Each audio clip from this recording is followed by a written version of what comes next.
In today's video, I wanted to open up about something that I've been going through in my pregnancy recently that hasn't been easy. And I just wanted to bring awareness about that. So basically, I was diagnosed with gestational diabetes when I was 25 or 26 weeks pregnant.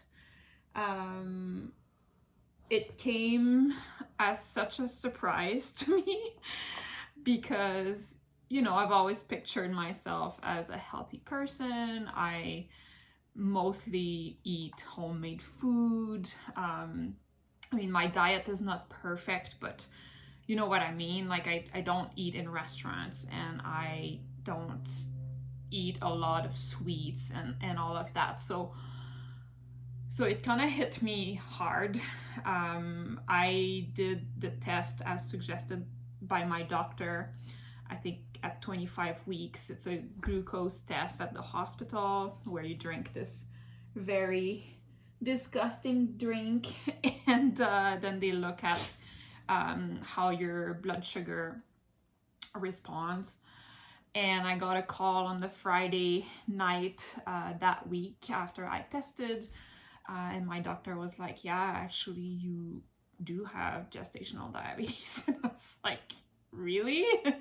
I was so surprised. And, you know, it's kind of this invisible thing because what is going on here? Why do you want to scratch so bad? Yeah, it's kind of this invisible disease because I didn't have any effects from it, right? I couldn't feel it in my body. So yeah, so then you're like, okay, trying to figure out things, you know, meeting with the dietitian, I'm meeting with the nurse from the diabetic center, getting the machine or the device to test your blood glucose. And it's just so much at the same time, right? Like you're figuring all of this out all at the same time as being worried for your baby, being worried for your own health. And yeah, so it's been a journey. And I'm starting now, it's been 3 or 4 weeks that I got diagnosed, and I'm just starting to get a handle on things, you know, like figuring out the diet that I can be on and that will be okay for my levels. I started insulin medication about 2 weeks ago, and it's now starting to respond. So, you know, I'm starting to see the light at the end of the tunnel. But sorry about the dog. But yeah, it just kind of brought me back to a bit like the trying to conceive journey and all the different things that I had to do and put alarms on my phone to do certain things and change habits, and, you know, having always this rigor and being on the ball all the time during your day to not miss any steps. And so far, you know, I was cruising through my pregnancy. It was so good. So it kind of, yeah, it was a big change. So I wanted to share with you a day in the life of someone dealing with gestational diabetes. So I vlogged through my day yesterday, and just to show you what it's like. So I hope you enjoyed this video, and let me know what you think in the comments below. Good morning. So first thing we do when we have gestational diabetes is you wake up and you take your blood glucose. This is the routine now. It's no longer, you know, meditating, doing all these healthy things. I mean, it's a healthy thing, right? But it just sets the tone for today. Yesterday morning was actually the first time that my morning glucose was below 5.3. So it was a really exciting day. So we're just gonna see if this trend is continuing. So we're gonna poke the finger. Okay, You're gonna see it before me. 5.6. So that's above 5.3. So that means that I need to increase my insulin. I don't know if it's because I had a raspberry snack before bed. Who knows, right? Always trial and error. So that's a bit disappointing. I was looking forward to another good morning reading. So we're gonna record this here. We're Tuesday the 7th, and we got 5.6 for the fasting reading, and yesterday I injected 29 units. This was my happy number here, 5.2, and now we're back at 5.6. But see how high these readings were? And like if we go back here, I even had a 6.3 here, a 6. So, you know, it was decreasing as I was increasing my insulin. It's just not still consistently below 5.3. So now let's get the puppies up. Hi, buddy. Did you have a good night of sleep? Oh, yes. Making breakfast. So I got some sausages out last night because with gestational diabetes, the important part is lots of protein and fat in the morning. I still eat carbs.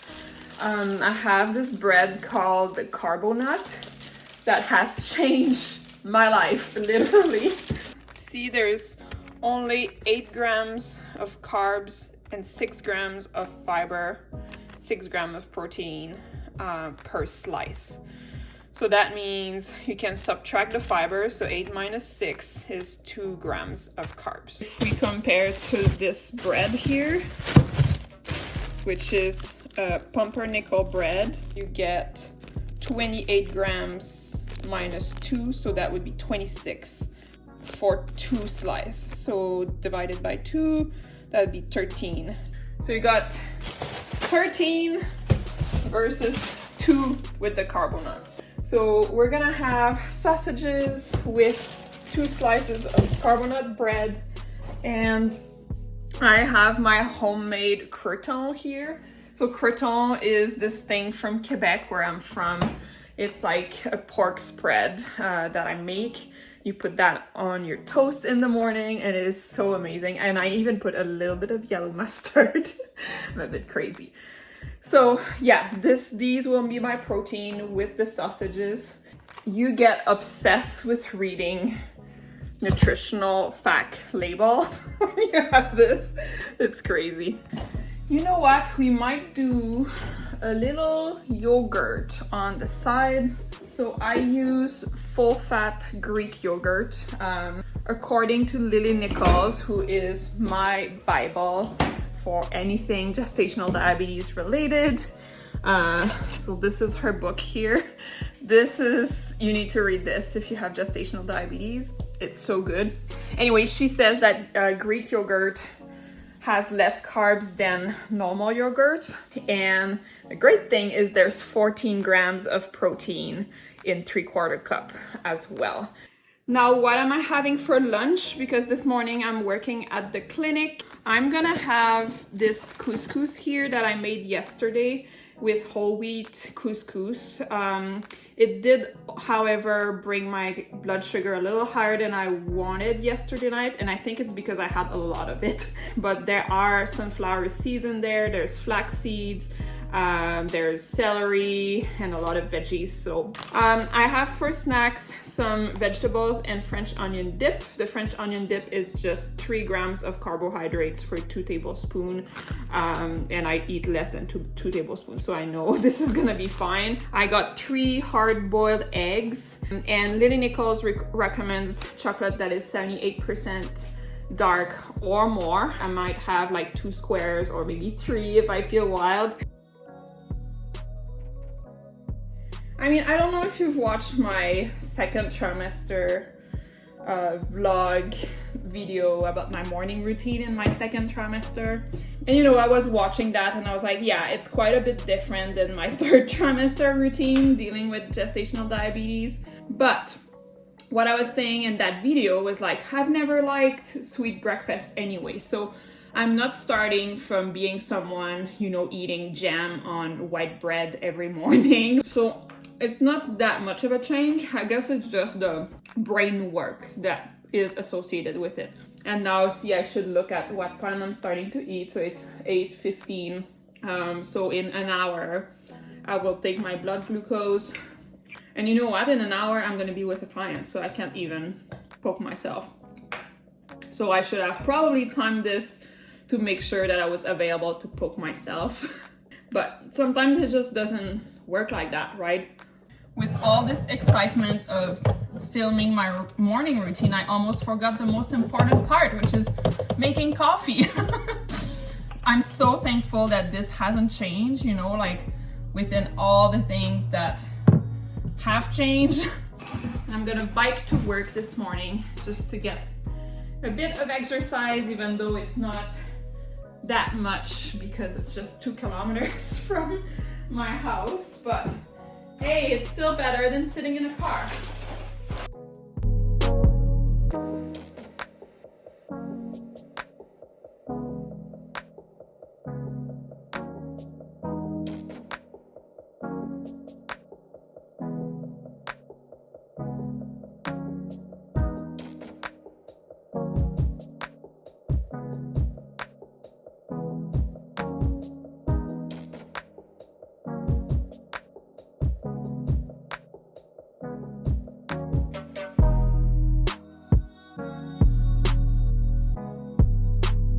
So I got 3 clients this morning, 2 postpartum mamas who are coming for their first visit, 6 weeks postpartum, and then 1 pregnant mama who's coming for a checkup before birth. And they're all in my online signature program. So that is really nice because these women know already so much about pelvic health just from being in my program. And by the way, if you're interested in my signature program, I have a free birth prep masterclass that I'm running on a regular basis. And I'll put the link in the description below if you want to learn more, because it's all online, right? So it doesn't matter where you are in the world, you can still be part of the program.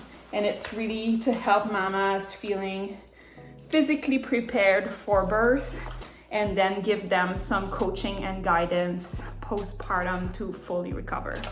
It's been such a powerful program. We got amazing results from the women who are enrolled. So yeah, I'd be excited to see you in my class and see if we could work together.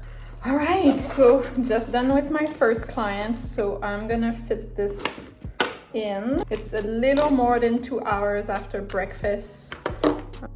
Moment of truth.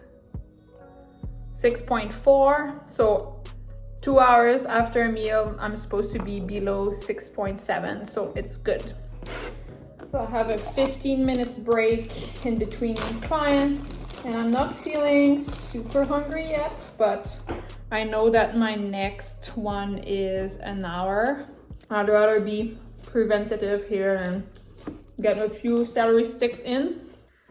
All right, so just had a nice half-hour nap after work, and now it's time for dinner, and it's always the trickiest part of the day. Honestly, it was already the hardest part of the day before diabetes, and now it just adds another layer of complexity. So I decided I'm gonna make a grilled cheese with my carbo nut bread, and I'm gonna make a garden salad to accompany that. And we'll probably have my standard Greek yogurt for dessert. So let's see how this grilled cheese tastes like. I've never made one with this bread. Decent. I mean, it would be better with a better cheese, but that's true for any grilled cheese. All right, so I'm gonna take these guys for a walk because they just keep circling around me. And by the time I come back, It's gonna be an hour after my meal, so we're gonna do my glucose test. And they all say that it's good to exercise after your meals, so I'm doing it. But I'm tired. It's the truth. This guy wears a halty around his nose because he's a puller, and this thing just makes sure that he doesn't pull me. If you want one advice in life, is never get 2 dogs. To be honest, it was my idea to get a second dog, and my partner was not super keen on it. And I was like, no, it's gonna be fun because our other dog will have company. And I was like, we're walking our dog every day anyway, so what is it to walk to? And what is it to feed to? Well, I'm gonna tell you what it is. Like when you walk 2 dogs, you have your hands full, right? You can't do anything else with your other hand. It takes more space in the car. So when we go camping, that's an issue. I'm considering getting a roof box because once we have the baby, there's no way we're gonna go camping with 2 dogs plus a baby. And a stroller with 2 dogs on leash, it's gonna be hardcore. I think I'm gonna have to take just one at a time. It's more food, it's more vet fees, it's more everything. But we like you anyway. All right, let's go.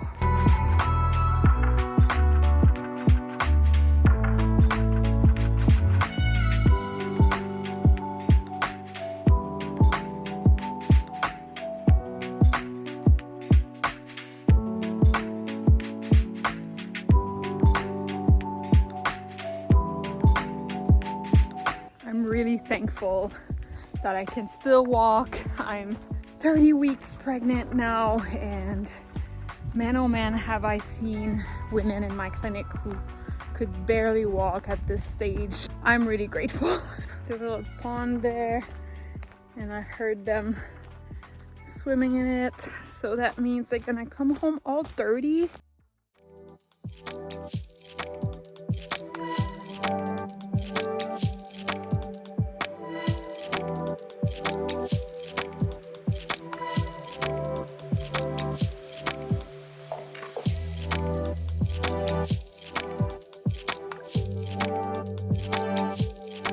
See, that's what I mean, like 2 dogs, twice the amount of dirt in the house, twice the amount of hair in the spring when they shed.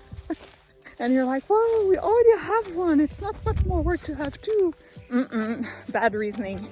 And someone told me, actually, don't get a second dog, like while we were trying to conceive.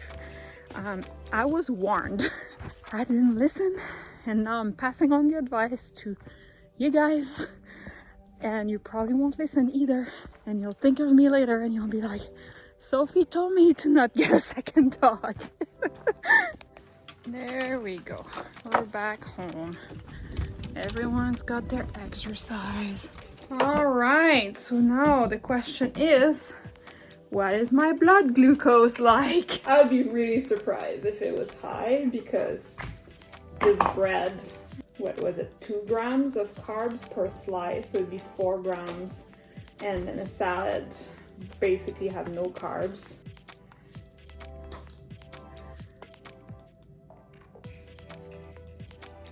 What? Oh, 7.3. It's, yeah, it's good. Because we're an hour after, so it's supposed to be below 7.8. So 7.3 is actually good. Whew.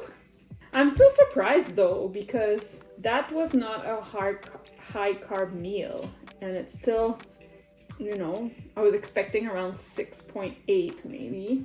Anyway, it's within range, that's all that matters. It's 11 o'clock at night, I'm gonna go to sleep, so I'm gonna do my insulin injection. Yesterday we did inject 29 units, right here.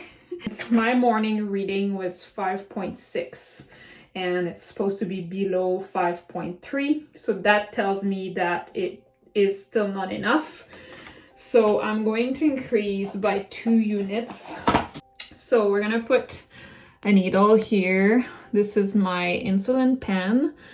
Very much looks like the Purigon pen that we were using for IVF at night. Here's the needle.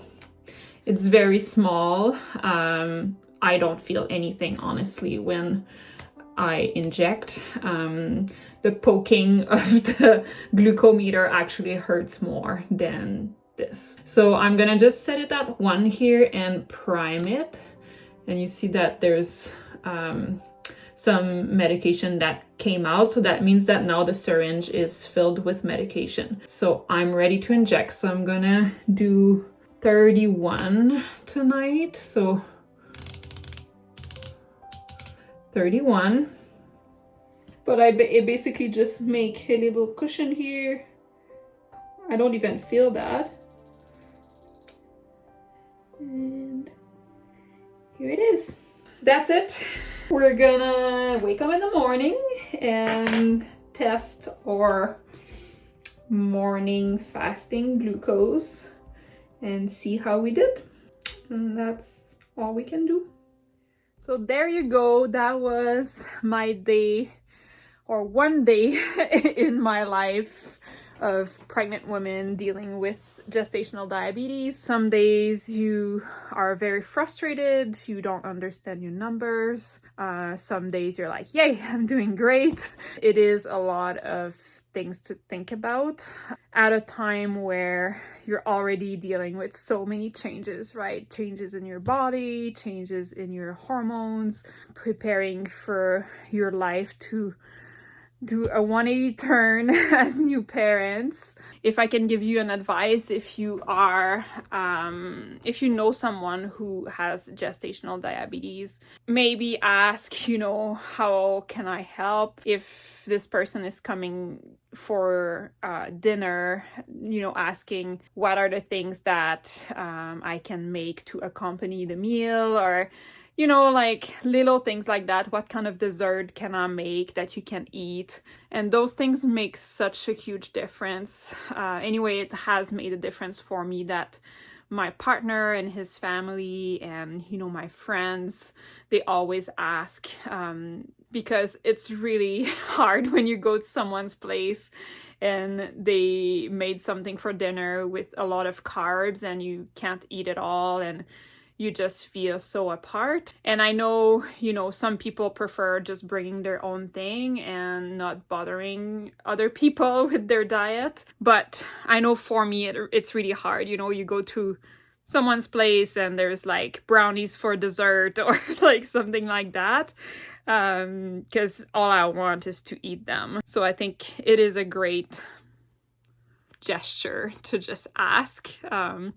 And adapt your meal consequently. For those who think, oh, this is temporary, it's not as if you were diagnosed with diabetes for the rest of your life, I will answer, yes, you are right, it is temporary, but it doesn't make it any easier. It doesn't remove the challenges in the day-to-day. It is very real right now, even though I know that in 2 months, it's probably gonna be all gone, maybe showing a bit more understanding. We are not being drama queens for being upset and frustrated after the diagnosis. It's really hard because you don't know anything. During that phase, I think there's high level of stress, and having the support and the understanding around us is really helpful. This is it for my vlog about gestational diabetes. I hope it was an eye-opener. I hope it brought awareness. So thanks for watching, and I hope this was helpful.